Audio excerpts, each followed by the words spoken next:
Hello friends, स्वागत है आपका हमारे चैनल हरियाणा एस्पिरेंट्स में। आज हम महत्वपूर्ण 500 प्रश्नों का जिक्र करने वाले हैं जो कि एग्ज़ाम की दृष्टि से बहुत ही महत्वपूर्ण है। चलिए शुरू करते हैं।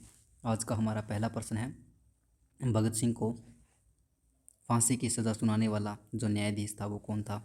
उसका नाम है जी.सी. हिल्टन। महात्मा गांधी के राजनीतिक गुरु कौन थे? तो वो थे गोपाल कृष्ण गोखले। अगला प्रश्न है, इस एक्ट को बिना अपील, बिना वकील तथा बिना दलील का कानून कहा गया? वो कहा गया था रोलेट एक्ट को। डंडा फौज का गठन किसने किया था? तो यह किया था चमनदेव, जो कि पंजाब का रहने वाला था। कौन था? चमनदेव। अगला प्रश्न हमारा, निरंकारी आंदोलन की शुरुआत किसने की थी? तो यह की थी दयालदास ने। सबसे कम उम्र में फांसी की सज़ा पाने वाला जो क्रांतिकारी था वो कौन था? तो वो था खुदीराम बोस।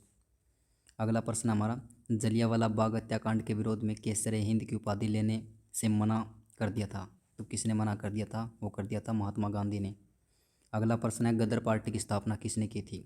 गदर पार्टी की स्थापना की थी लाला हरदयाल और काशीराम ने। फॉरवर्ड ब्लॉक जो संस्था है उसके संस्थापक कौन है? तो उसके संस्थापक है सुभाष चंद्र बोस।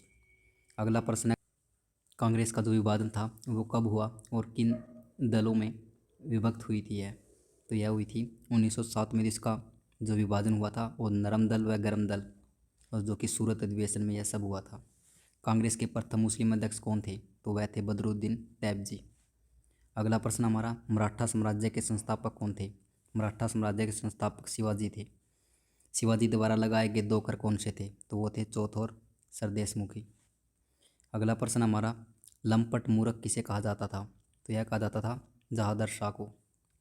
रंगीला बादशाह किसे कहा जाता था? तो यह कहा जाता था मोहम्मद शाह को। अगला प्रश्न हमारा, ईरान का नेपोलियन किसे कहा जाता है? तो यह कहा जाता है नादिर शाह को। अगला प्रश्न है दोस्तों हमारा, मुगल दरबार में आने वाला प्रथम अंग्रेज कौन था? तो वह था कैप्टन हॉकिंस। गुरुमुखी लिपि का आरंभ किसने किया था? तो यह किया था गुरु अंगद ने। अगला प्रश्न है, खालसा पंथ की स्थापना किसने की थी? तो यह की थी गुरु गोविंद सिंह ने। किसने? गुरु गोविंद सिंह ने। फोर्ट विलियम कॉलेज की स्थापना किसने की थी? तो यह की थी लॉर्ड वेलेजली ने। अगला प्रश्न हमारा दोस्तों, भारत में पहली बार सार्वजनिक निर्माण विभाग की स्थापना किसने की थी? तो यह की थी लॉर्ड डलहौजी ने।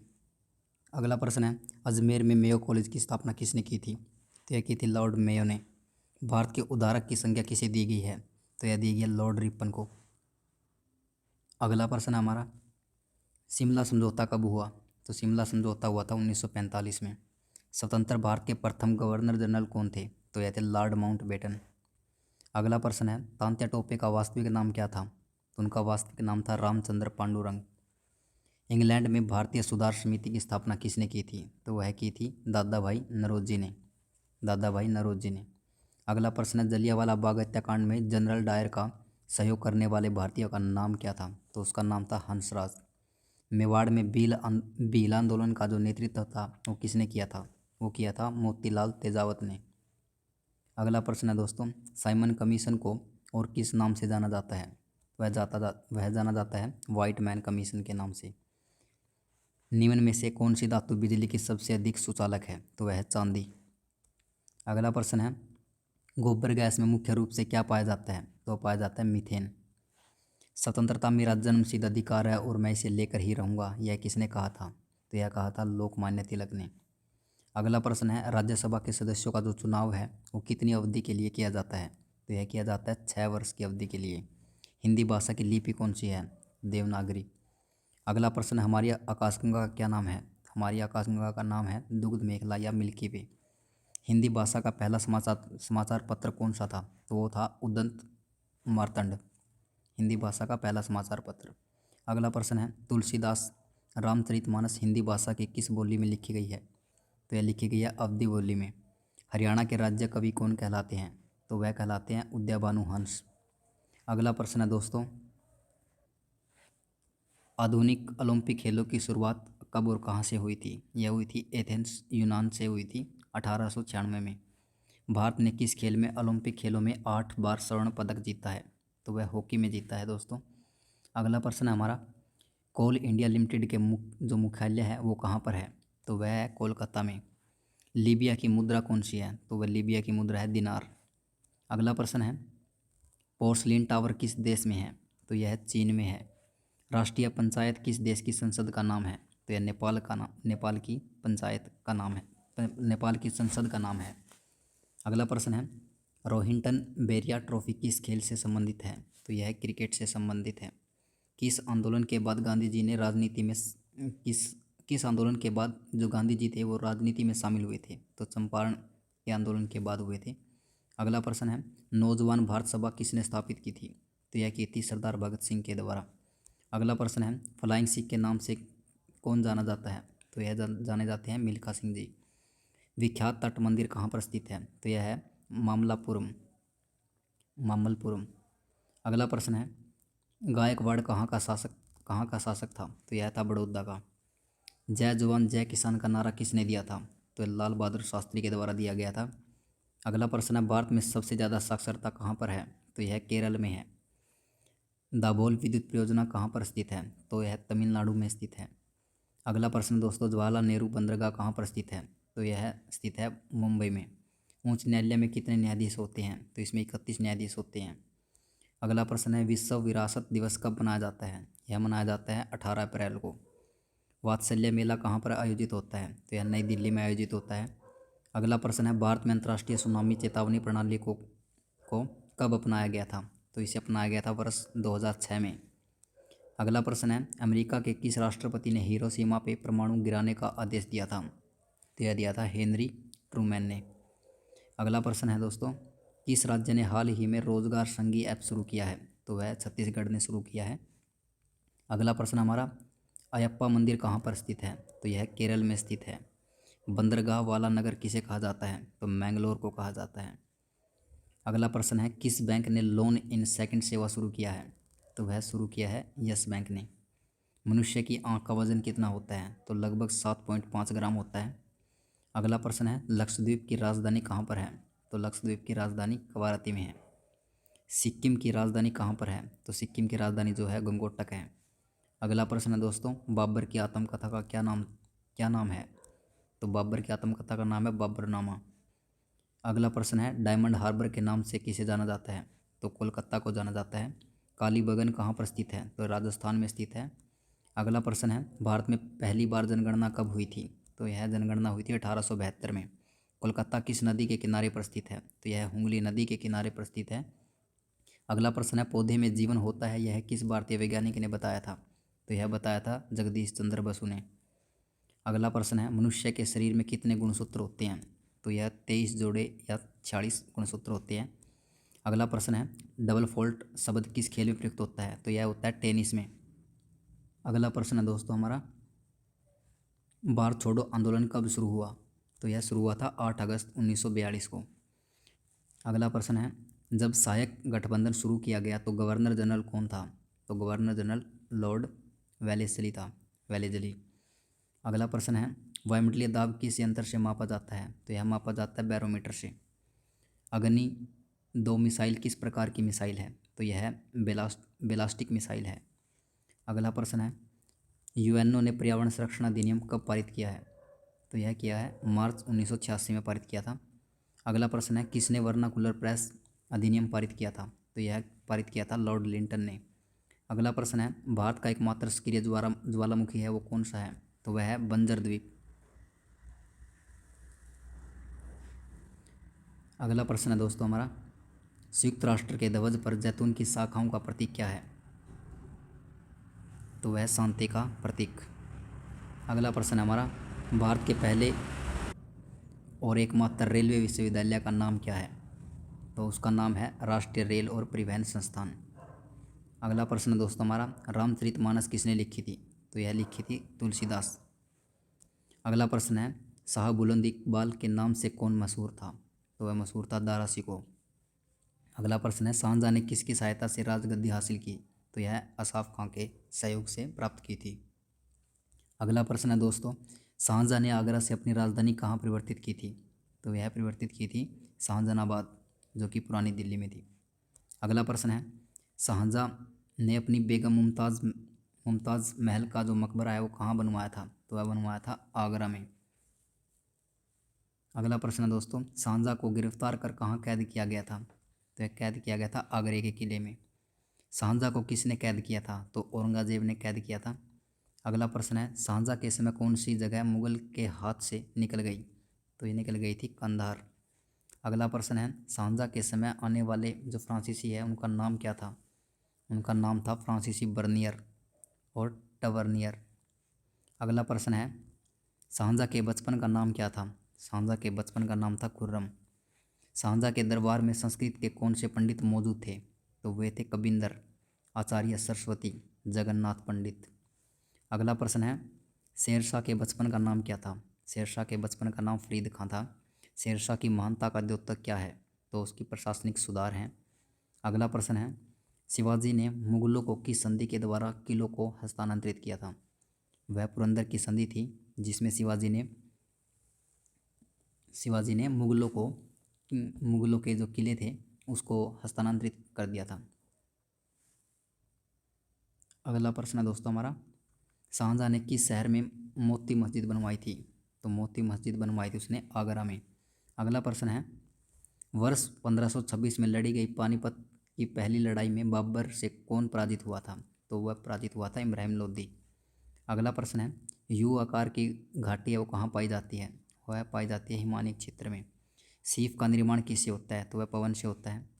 अगला प्रश्न है, पृथ्वी के वायुमंडल का जो कितना प्रतिशत भाग है 29 किलोमीटर की ऊंचाई तक पाया जाता है? तो वह 97% भाग 29 किलोमीटर की ऊंचाई तक पाया जाता है। अगला प्रश्न है, वायु दाब कब सर्वाधिक होता है? जब वायु होती है। तो वायु कैसी होती है? जब जो वायु दाब है जो सर्वाधिक होता है तब वायु ठंडी और शुष्क होती है। तब गर्म वायु होती है तो जो दाब है वो कम होता है। अगला प्रश्न है, प्रति चक्रवात में वायु दाब कहाँ अधिक होता है? प्रति चक्रवात में केंद्र में सबसे अधिक होता है। अगला प्रश्न है, किस प्रकार की वर्षा बिजली की चमक एवं बादलों की गरज के साथ होती है? तो वह संवहनीय वर्षा है। अगला प्रश्न है, विक्टोरिया झील कहाँ पर स्थित है? विक्टोरिया झील पूर्वी अफ्रीका में है। पृथ्वी पर समुद्र तल से सर्वाधिक नीची झील कौन सी है? तो वह मृत सागर है। अगला प्रश्न है, एंजिल जलप्रपात किस नदी पर स्थित है? तो वह ओरिनोको झील पर ओरिनोको नदी पर स्थित है एंजिल जलप्रपात। अगला प्रश्न है, चीन का शोक किस नदी को कहा जाता है? तो वह कहा जाता है हांगो नदी को। अगला प्रश्न है, राष्ट्रीय चावल अनुसंधान संस्थान कहाँ पर है? तो यह कटक में है।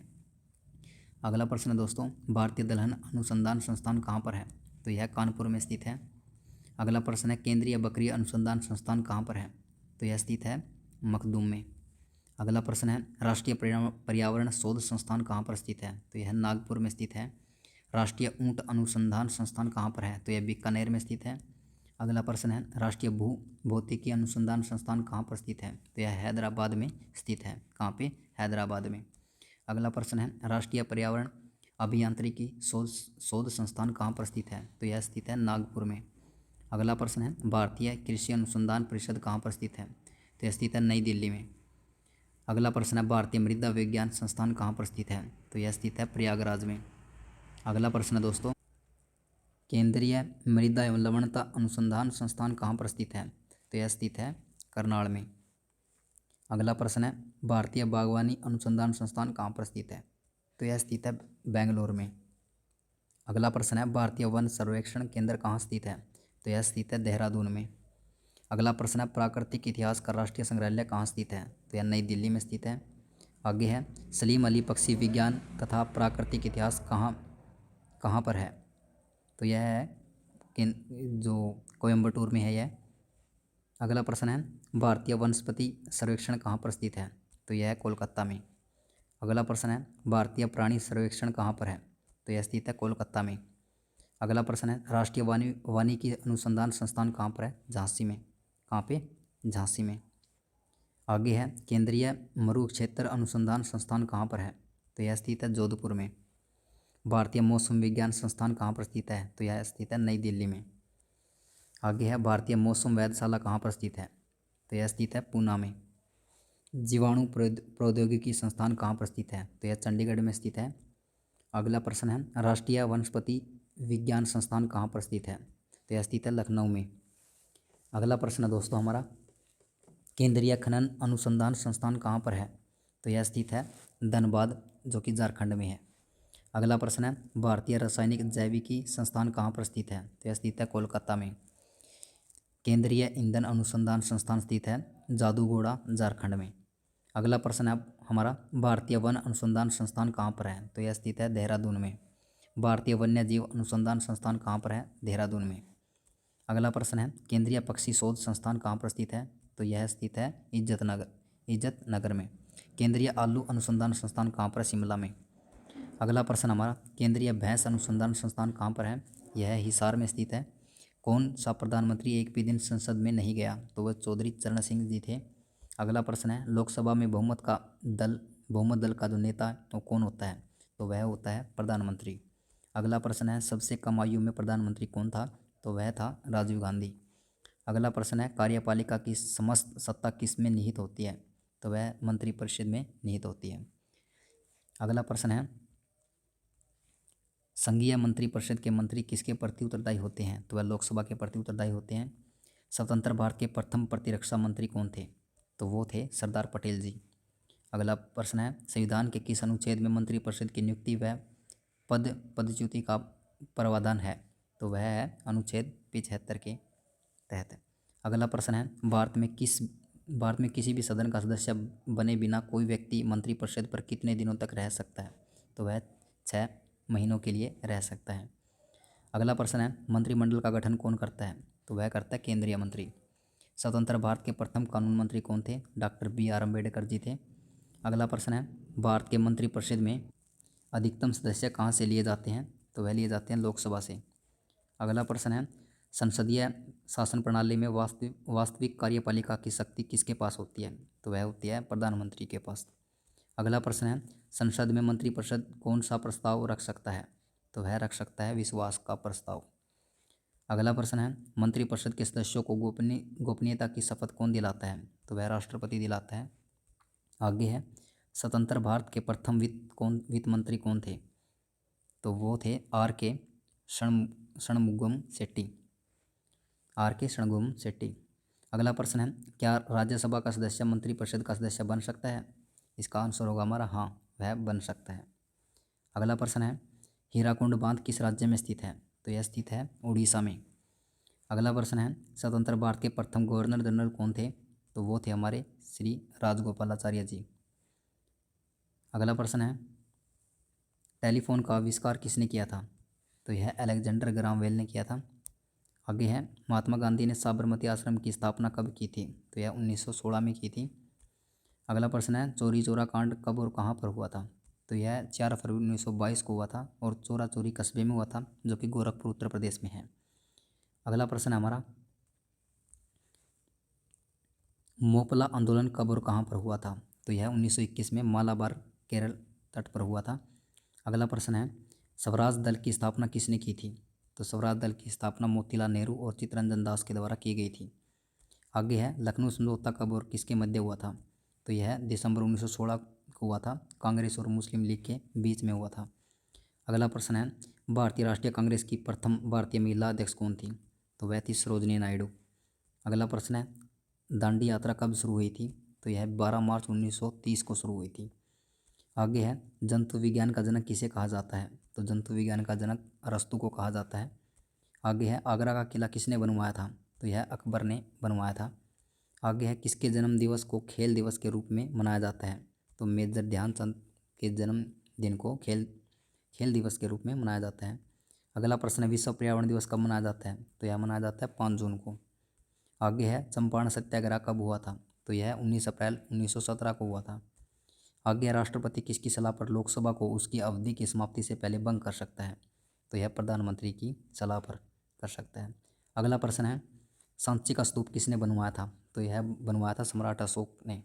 अगला प्रश्न है, प्रसिद्ध चीनी यात्री फाहियान ने भारत की यात्रा किसके शासनकाल में की थी? तो चंद्रगुप्त द्वितीय के शासनकाल में की थी। अगला प्रश्न है, रतौंधी रोग किस विटामिन की कमी से होता है? तो विटामिन A की कमी से होता है रतौंधी रोग। अगला है, पोंगल किस राज्य का त्यौहार है? तो यह तमिलनाडु का त्यौहार है। आगे है, रेगिस्तान का जहाज किस जानवर को कहा जाता है? तो यह ऊँट को कहा जाता है। सत्यार्थ प्रकाश की रचना किसने की थी? तो स्वामी दयानंद सरस्वती के द्वारा की गई थी सत्यार्थ प्रकाश की रचना। अगला प्रश्न है, उत्तरी ध्रुव पर पहुंचने वाला विश्व का प्रथम व्यक्ति कौन था? तो यह रॉबर्ट पेरे था। अगला प्रश्न है, किस मौलिक अधिकार को 44वें संविधान संशोधन द्वारा हटा दिया गया था? तो संपत्ति के अधिकार को हटा दिया गया था। अगला प्रश्न है, कागज़ का आविष्कार करने वाले देश का नाम क्या है? कागज़ का आविष्कार चीन के द्वारा किया गया था। आगे है स्कूटर का जो आविष्कारक है वो कौन है? तो वो है ब्राड शा। अगला प्रश्न है, सापेक्ष आर्द्रता नापी जाती है, किस में मापी जाती है? हाइग्रोमीटर के द्वारा। अगला प्रश्न है, निम्न में से किसका उपयोग ऊंचाई नापने में किया जाता है? तो वह अल्टीमीटर का उपयोग किया जाता है। अगला प्रश्न है, सूर्य की किरणों की तीव्रता मापने वाले उपकरण को क्या कहते हैं? तो यह एक्टिनोमीटर कहा जाता है, सूर्य की किरणों की तीव्रता मापने के लिए। अगला प्रश्न है हमारा, थर्मोस्टेट का प्रयोजन क्या है? तो थर्मोस्टेट का जो प्रयोजन है वो तापमान को स्थिर रखना है। अगला प्रश्न है, एक छड़ चुंबक द्वारा उत्पन्न चुंबकीय बल जो रेखाएं हैं वे बिल्कुल प्रतिच्छेद नहीं करती हैं। अगला प्रश्न है, जब एक्स किरणें उत्पादित होती हैं तो क्या होता है? लक्ष्य पर प्रकाश स्थिर रहता है। अगला प्रश्न है, एक अवतल दर्पण के वक्रता केंद्र पर रखे वस्तु का प्रतिबिंब कहाँ पर बनेगा? तो वह वक्रता केंद्र पर बनेगा। आगे है, एक समतल दर्पण की वक्रता त्रिज्या क्या है? तो उसकी जो त्रिज्या है वो अनंत है। आगे है, अल से भरे एक बीकर में एक सिक्का ऊपर उठा प्रतीत होता है, यह परिघटना किस गुण के कारण होती है? तो यह प्रकाश का अपवर्तन के कारण होती है। अगला प्रश्न है, गेट का मुख्यालय कहाँ पर है? गेट का मुख्यालय जिनेवा में है, 1947 में इसकी स्थापना हुई थी। आगे है, G8 देशों की स्थापना कब हुई थी? तो इसकी स्थापना 1975 में हुई थी। आगे है, अक्टांड अनकैटेड का मुख्यालय कहाँ पर है? तो जेनेवा में है, 1964 में इसकी स्थापना हुई थी। आगे है, अंतर्राष्ट्रीय मुद्रा कोष का मुख्यालय कहाँ पर है? तो वाशिंगटन DC में है, 1945 में इसकी स्थापना हुई थी। खाद्य एवं कृषि संगठन कहाँ पर स्थित है? तो यह स्थित है रोम में, इसकी स्थापना 1945 में हुई थी। आगे विश्व स्वास्थ्य संगठन का मुख्यालय कहाँ पर है? तो इसका मुख्यालय जिनेवा में है और इसकी स्थापना 1948 में हुई थी। अगला, रेड क्रॉस का मुख्यालय कहाँ पर है? रेड क्रॉस का मुख्यालय जिनेवा में है, 1863 में इसकी स्थापना हुई थी। आगे है, विश्व बैंक वर्ल्ड बैंक, इसका मुख्यालय कहाँ पर स्थित है? तो इसका मुख्यालय वाशिंगटन में है और 1945 में इसकी स्थापना हुई थी। आगे है, G15 देशों का मुख्यालय कहाँ पर स्थित है? तो G15 देशों का मुख्यालय जिनेवा में 1989 में इसकी स्थापना हुई थी। विश्व व्यापार संगठन का मुख्यालय कहाँ पर है? तो जिनेवा में है, 1995 में इसकी स्थापना हुई थी। नाटो देशों का मुख्यालय कहाँ पर है? तो नाटो देशों का मुख्यालय ब्रुसेल्स में है, 1949 में इसकी स्थापना हुई थी। आगे है, सार्क देशों का मुख्यालय कहाँ पर है? तो काठमांडू में है, 1985 में स्थापना हुई थी। एशियाई विश्व बैंक का मुख्यालय कहाँ पर है? तो मनीला में है, 1966 में इसकी स्थापना हुई थी। आगे है, अंतर्राष्ट्रीय न्यायालय कहाँ पर स्थित है? अंतर्राष्ट्रीय न्यायालय हैग में स्थित है, 1946 में इसकी स्थापना हुई थी। अगला प्रश्न है, इंटरपोल कहाँ पर स्थित है? तो इंटरपोल पेरिस में स्थित है, 1923 में इसकी स्थापना हुई थी। आगे है, दुर्गापुर लौह इस्पात संयंत्र किस देश के सहयोग से स्थापित किया गया? तो यह ब्रिटेन के सहयोग से स्थापित किया गया था। आगे है, किस वर्ष को भारतीय जनसंख्या के इतिहास में महान विभाजक वर्ष कहा जाता है? तो 1921 का जो वर्ष है उसको महान विभाजक वर्ष कहा जाता है। आगे है, काकरापार परमाणु शक्ति केंद्र निम्नलिखित में से किस राज्य में है? तो वह गुजरात में है। आगे है, एयर इंडिया का मुख्यालय कहाँ पर है? तो मुंबई में है। भारत के किस बंदरगाह को प्रवेश द्वार कहा जाता है? तो मुंबई को कहा जाता है। आगे है, औद्योगिक विकास की दृष्टि से उत्तर प्रदेश का कौन सा क्षेत्र सर्वाधिक विकसित हुआ है? तो वह पश्चिमी क्षेत्र है जो सर्वाधिक विकसित हुआ है। अगला प्रश्न है, भारत में वायु परिवहन का विकास कब प्रारंभ हुआ था? तो यह प्रारंभ हुआ था 1911 में। आगे है, कौन सा बंदरगाह भारतीय समुद्री व्यापार का पूर्वी द्वार कहलाता है? तो वह कहलाता है कोलकाता हल्दिया। अगला प्रश्न है, पारादीप बंदरगाह किस राज्य में स्थित है? तो यह उड़ीसा में स्थित है। आगे है, नेताजी सुभाष चंद्र बोस अंतर्राष्ट्रीय हवाई अड्डा कहाँ पर स्थित है? तो यह कोलकाता में स्थित है। आगे है, आदिवासी समूह सहारिया का संबंध किस राज्य से है? तो यह राजस्थान से है, सहारिया जनजाति का। अगला प्रश्न है, मुंडा जनजाति कहाँ निवास करती है? तो यह झारखंड में निवास करती है। आगे है, किस राजा को मामलन महान पहलवान के नाम से भी जाना जाता है? तो जाना जाता है नरसिंह वर्मन प्रथम को। अगला प्रश्न है, द्वितीय बौद्ध संगति का आयोजन कहाँ और कब हुआ था? तो 383 ईसा पूर्व हुआ था, वैशाली में। अगला प्रश्न है दोस्तों, कौन सा गुप्त वंश के अगले शासक के रूप में समुद्रगुप्त का उत्तराधिकारी बना था? तो चंद्रगुप्त द्वितीय बना था। अगला प्रश्न है दोस्तों हमारा, अशोक के शिलालेख के अनुसार किस स्थान को कर मुक्त घोषित किया गया था? केवल 1/8 भाग कर योग्य घोषित किया गया था, तो वह था लुम्बिनी। अगला प्रश्न है, 23वें जैन तीर्थकर कौन थे? तो वो थे पार्श्वनाथ। अगला प्रश्न है, गुप्त सम्राटों में से कौन अपने को लिच्छवी दोहितर कहता था? तो वह कहता था समुद्रगुप्त। अगला प्रश्न है, चावल की खेती का सबसे पुराना प्रमाण निम्नलिखित में से किस घाटी से मिलता है? तो मिलता है बेलन घाटी से। आगे है, अशोक के शिलालेख और ब्राह्मी लिपि को खालिस्तान द्वारा पढ़ा गया था? किसके द्वारा पढ़ा गया था? जेम्स प्रिंसेप के द्वारा। आगे है, निम्नलिखित में से कौन सा लेखक समकालीन समाज की बुराइयों को उजागर करने वाले अपने व्यंग के लिए जाना जाता है? तो वह जाना जाता है क्षेमेंद्र। अगला प्रश्न है, सिक्कों पर शासक का सिर अंकित करने वाला पहला सातवाहन राजा कौन सा था? तो राजा सातकर्णी था। अगला प्रश्न है, भारतीय फिल्म का जनक किसे कहा जाता है? तो भारतीय फिल्म का जो जनक है गुंडीराज गोविंद फाल्के को कहा जाता है। अगला प्रश्न है, हजरत बल मस्जिद किस जगह पर है? तो यह श्रीनगर में स्थित है। आगे है, अक्षय रोग में शरीर का कौन सा भाग प्रभावित होता है? तो यह फेफड़ा होता है। आगे है, अंतर्राष्ट्रीय मुद्रा कोष की स्थापना किस वर्ष हुई थी? तो 1945 में हुई थी। आगे है, कोल इंडिया लिमिटेड के मुख्यालय कहाँ पर है? तो कोलकाता में है। और लीबिया की मुद्रा कौन सी है? दिनार है। पता ही आपको, पहले भी करवा चुका मैं ये।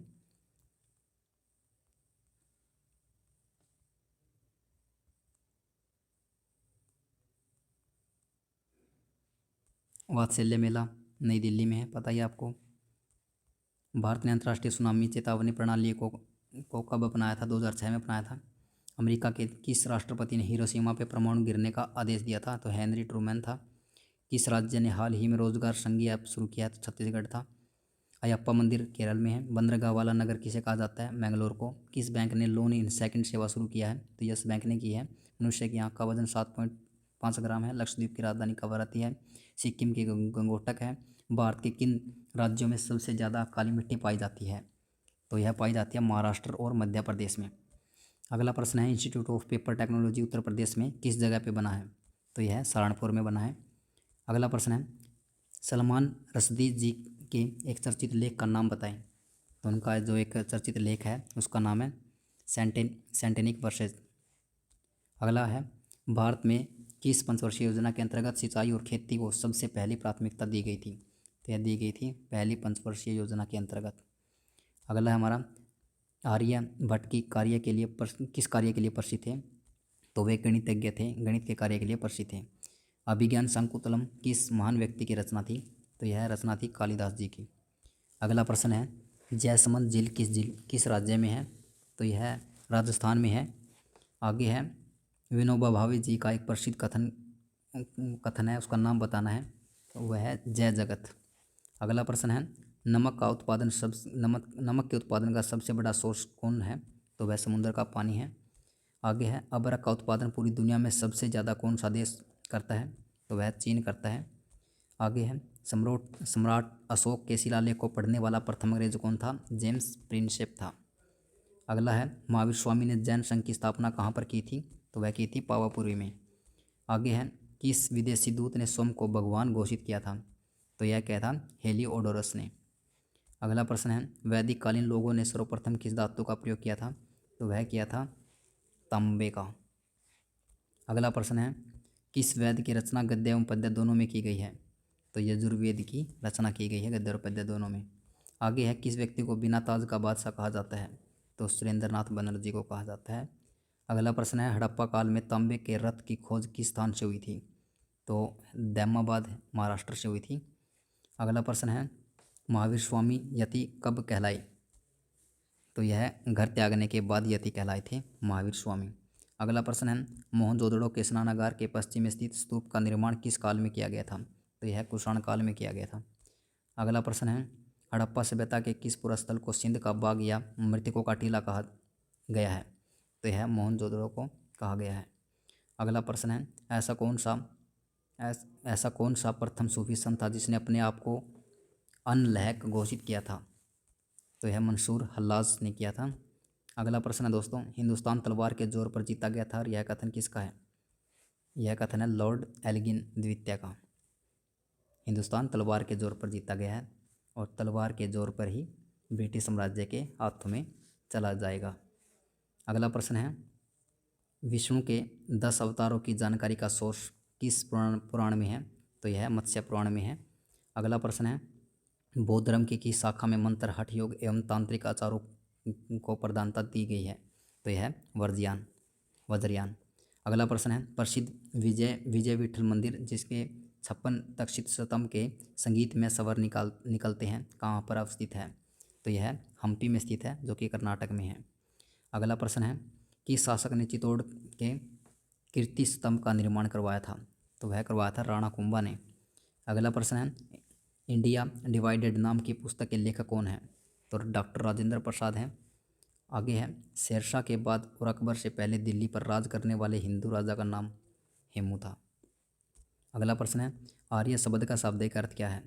तो श्रेष्ठ या कुलीन है। अगला प्रश्न है चरक संहिता नामक पुस्तक किस विषय से संबंधित है? तो यह चिकित्सा से संबंधित है। अगला प्रश्न है उत्तर प्रदेश का राजकीय पुष्प का क्या नाम है? तो पलास या टेसु था उत्तर प्रदेश का राजकीय पुष्प। अगला प्रश्न है संपूर्ण क्रांति किसने कहा था? तो संपूर्ण क्रांति कहा था जयप्रकाश नारायण ने। अगला प्रश्न है बीबी का मकबरा किसने बनवाया था? तो औरंगजेब ने बनवाया था। अंकोर वाट मंदिर कहाँ पर है? तो कंबोडिया में है। अगला प्रश्न है जम्मू कश्मीर के संविधान को कब लागू किया गया? तो 1957 को लागू किया गया। अगला प्रश्न है भारतीय संविधान में संशोधन किस अनुच्छेद के अनुसार होता है? तो जो संशोधन है वह अनुच्छेद 368 के तहत होता है। आगे हमारा प्रश्न ड्रेन का सिद्धांत किसने दिया था? तो ड्रेन का सिद्धांत दादाभाई नौरोजी ने दिया था। अगला है किस बैंकों का बैंक कहा जाता है? तो रिजर्व बैंक ऑफ इंडिया, बैंकों का बैंक। अगला प्रश्न भारतीय जीवन बीमा निगम की स्थापना कब हुई थी? तो 1956 में हुई थी। आगे है कोपा कप किस खेल में दिया जाता है? तो यह फुटबॉल में दिया जाता है। जापान पर परमाणु बम कब गिराया गया था? तो 1945 में गिराया गया था।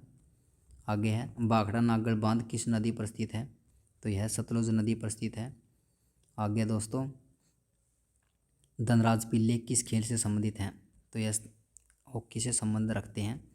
अगला प्रश्न संयुक्त राष्ट्र संघ यूएनओ की सुरक्षा परिषद में कितने स्थायी सदस्य हैं? तो इसमें 5 स्थायी सदस्य हैं यूएनओ की सुरक्षा परिषद में। अगला प्रश्न है कौन सा सिंधु सभ्यता का स्थान अब पाकिस्तान में है? तो वह हड़प्पा है। अगला प्रश्न है भूदान आंदोलन किसने शुरू किया था? तो यह शुरू किया था विनोबा भावे ने। अगला प्रश्न है भारत में अंग्रेजी शिक्षा थी जो किसने शुरू की थी? तो वह लॉर्ड मैकाले ने की थी। अगला प्रश्न है फ्लाइंग सिख के नाम से मिल्खा सिंह को जाना जाता है। डिस्कवरी ऑफ इंडिया पुस्तक किसने लिखी? तो यह जवाहरलाल नेहरू ने लिखी थी डिस्कवरी ऑफ इंडिया। अगला प्रश्न है गुरुत्वाकर्षण की खोज किसने की थी? न्यूटन ने। अगला है पोंगल उत्सव का संबंध किस राज्य से है? तो तमिलनाडु से है। आगे है आधुनिक ओलंपिक खेलों का आयोजन कब एवं कहाँ से प्रारंभ हुआ था? तो यह एथेंस से प्रारंभ हुआ था 1896 में। अगला प्रश्न है विक्रम साराभाई अंतरिक्ष केंद्र संस्थान कहाँ पर है? यह स्थित है तिरुवनंतपुरम। अगला प्रश्न है नोबेल पुरस्कार प्राप्त करने वाला प्रथम भारतीय कौन था? तो यह था रविंद्रनाथ टैगोर। अगला प्रश्न है महात्मा गांधी ने साबरमती आश्रम की स्थापना कब की थी? तो यह 1916 में की थी। आगे है सांसी जनजाति कहाँ पर पाई जाती है? तो यह पाई जाती है राजस्थान में। अगला है प्रयाग संगीत सम्मेलन कहाँ पर है? तो इलाहाबाद में है। आगे है बाबर को कहाँ पे दफनाया गया? तो काबुल में दफनाया गया था। आगे है अशोक चक्र पाने वाली पहली महिला? तो नीरजा बनोट है अशोक चक्र पाने वाली पहली महिला। आगे है सेल्यूकस निकेटर को किसने पराजित किया था? तो चंद्रगुप्त मौर्य ने पराजित किया था। बाल संग्रहालय कहाँ पर है? बाल संग्रहालय लखनऊ में है। आगे है जायसी स्मारक कहाँ पर बना हुआ है? तो जायसी स्मारक अमेठी में बना हुआ है। आगे है भारत की बुलबुल किसे कहा जाता है? भारत की बुलबुल सरोजिनी नायडू को कहा जाता है। टोनी का सिटी कहाँ पर है? गाज़ियाबाद में। तबला का आविष्कार किसने किया था? अमीर खुसरो के द्वारा किया गया था। काली बगन कहाँ पर स्थित है? तो राजस्थान में स्थित है। अगला है सबसे प्रसिद्ध रचना गुनाहों का देवता किसकी है? तो धर्मवीर भारती जी की है गुनाहों का देवता। आगे है कोटायम की दादी किसे कहा जाता है? तो यह कहा जाता है मलयालाको को। अगला प्रश्न है मानव शरीर में हृदय हृदय का जो काम होता है वो क्या होता है? हृदय का काम होता है रुधिर को पंप करने का काम होता है, यानी कि ब्लड को पंप करने का काम है। अगला प्रश्न है मेघों का घर किसे कहा जाता है? तो मेघालय को कहा जाता है। जीजाबाई कौन थी? तो शिवाजी की माँ थी जीजाबाई। अगला प्रश्न है शांतिवन किसकी समाधि स्थल है? तो पंडित जवाहरलाल नेहरू का है समाधि स्थल। शांतिवन जो समाधि स्थल है वो जवाहरलाल नेहरू की है। अगला प्रश्न है एम्पायर सिटी किसे कहा जाता है? तो एम्पायर सिटी न्यूयॉर्क को कहा जाता है, न्यूयॉर्क को। अगला प्रश्न है उत्तर प्रदेश में फिल्म सिटी कहाँ पर है? तो यह नोएडा में है। अगला है एक स्वस्थ मानव का सामान्य तापमान कितना होता है? तो वह होता है 98.4 फ़ारेनहाइट। अगला है बुद्ध महोत्सव कहाँ मनाया जाता है? बुद्ध महोत्सव सारनाथ में मनाया जाता है। अजातशत्रु के नाम से कौन जाना जाता है? डॉक्टर राजेंद्र प्रसाद। अगला प्रश्न है हरिसेन किसके दरबारी कवि थे? तो यह समुद्रगुप्त के थे। अगला है लक्ष्मी ताल झील कहाँ पर है? तो यह झांसी में है। आगे है जापान की संसद का नाम क्या है? तो डायट है। अगला प्रश्न है हुमायूंनामा किसकी रचना है? हुमायूंनामा गुलबदन बेगम की रचना है। अगला प्रश्न है नौजवान भारत सभा किसने स्थापित की थी? तो यह सरदार भगत सिंह के द्वारा स्थापित की गई थी। फ्लाइंग सिख के नाम से मिल्खा सिंह को जाना जाता है। विख्यात तट मंदिर मामल्लपुरम है। गायकवाड़ कहाँ कहाँ का शासक था? तो बड़ौदा का शासक था। ये प्रश्न भी हो चुका है। जय जवान जय किसान का नारा लाल बहादुर शास्त्री के द्वारा दिया गया था। आगे है भारत में सबसे ज़्यादा साक्षरता कहाँ पर है? तो केरल में है। आगे है दबोल विद्युत परियोजना कहाँ पर स्थित है? तो तमिलनाडु में स्थित है यह। आगे है दोस्तों जवाहरलाल नेहरू बंदरगाह कहाँ पर स्थित है? जवाहरलाल नेहरू बंदरगाह मुंबई में स्थित है। उच्च न्यायालय में कितने न्यायाधीश होते हैं? 31 होते हैं। अगला प्रश्न है विश्व विरासत दिवस कब मनाया जाता है? तो मनाया जाता है 18 अप्रैल को। आगे दोस्तों institute of paper technology Uttar Pradesh में किस जगह पे बना हुआ है? तो यह सहारनपुर में बना हुआ है। अगला प्रश्न है सलमान रश्दी जी के एक चर्चित लेख का नाम सैटेनिक वर्सेज है। अगला प्रश्न है भारत के में किस पंचवर्षीय योजना के अंतर्गत सिंचाई और खेती को सबसे पहली प्राथमिकता दी गई है? तो पहली पंचवर्षीय योजना के अंतर्गत दी गई है। आगे है आर्यभट्ट की कार्य किस कार्य में प्रसिद्ध है? तो गणित में प्रसिद्ध है। अभिज्ञान शाकुंतलम किस महान व्यक्ति की रचना है? तो यह कालिदास जी की रचना है। जयसमंद झील किस राज्य में स्थित है? तो यह स्थित है राजस्थान में। अगला प्रश्न है विनोबा भावे जी का एक प्रसिद्ध कथन का नाम जय जगत। अगला है नमक उत्पादन सबसे ज़्यादा सबसे बड़ा सोर्स है नमक उत्पादन का वो समुद्री पानी है। अगला प्रश्न है अबरख का उत्पादन पूरी दुनिया में चीन करता है। अगला प्रश्न है मानव शरीर का वह अंग जिसमें हड्डियों की संख्या सर्वाधिक होती है? तो वह उंगली है। अगला प्रश्न है भोजन पचाने में सहायक होता है एंजाइम। अगला है एंजाइम की रचना होती है अमीनो अम्ल से। आगे है मानव शरीर की सबसे बड़ी ग्रंथि यकृत। सूर्योदय होते समय व डूबते समय लाल क्यों दिखाई देता है? तो प्रकीर्णन के कारण देता है, प्रकाश के प्रकीर्णन के कारण। अगला है घरों में विद्युत संयंत्र जोड़े जाते हैं? तो समानांतर क्रम में जोड़े जाते हैं, पैरेलल जोड़े जाते हैं एक दूसरे के। अगला प्रश्न है लोहे में जंग लगना एक क्या है? रासायनिक अभिक्रिया है। अगला प्रश्न है पश्चिम बंगाल में किस फसल का सर्वाधिक उत्पादन किया जाता है? तो धान का उत्पादन किया जाता है। उत्तर प्रदेश में किस फसल का सर्वाधिक उत्पादन किया जाता है? तो गेहूं का किया जाता है। आगे है उत्तर प्रदेश में से किस फसल का सर्वाधिक उत्पादन किया जाता है? तो गन्ने का सबसे ज़्यादा उत्पादन किया जाता है। प्राकृतिक चयन के सिद्धांत का प्रतिपादक का क्या नाम है? Charles Darwin. प्राकृतिक चयन के प्रसिद्ध जो सिद्धांत है वो चार्ल्स डार्विन ने दिया है। अगला प्रश्न है आनुवंशिक संबंधी प्रयोग के लिए मेंडल ने किस पौधे का चुनाव किया था? तो मटर के पौधे का चयन किया था। मेंढक किस वर्ग का जंतु है? मेंढक एम्फीबिया जगत का जंतु है। अगला प्रश्न है आधुनिक मानव को जंतुओं के किस वर्ग में रखा गया है? तो प्राइमेटस वर्ग में रखा गया है आधुनिक मानव को। अगला कोशिकाओं के समूह को कहा जाता है? तो वह कहा जाता है उत्तक कहा जाता है। अगला मानव शरीर में आयोडीन की कमी से होता है घेंगा रोग। आगे है मानव शरीर की सबसे छोटी हड्डी कौन सी है? सबसे छोटी हड्डी है स्टेपस। अगला है विटामिन की खोज किसने की थी? तो फंक ने की थी। आगे है जीनोम चित्रण का संबंध है मस्तिष्क के चित्रण से। एडवर्ड जेनर द्वारा विकसित टीके का संबंध किस बीमारी से है? तो चेचक से है। धन्यवाद दोस्तों, आज के लिए बस इतना ही। मिलते हैं अगली क्लास में। अगर वीडियो पसंद आई तो वीडियो को लाइक और चैनल को सब्सक्राइब ज़रूर करना दोस्तों। मिलते हैं अगली क्लास में। धन्यवाद दोस्तों।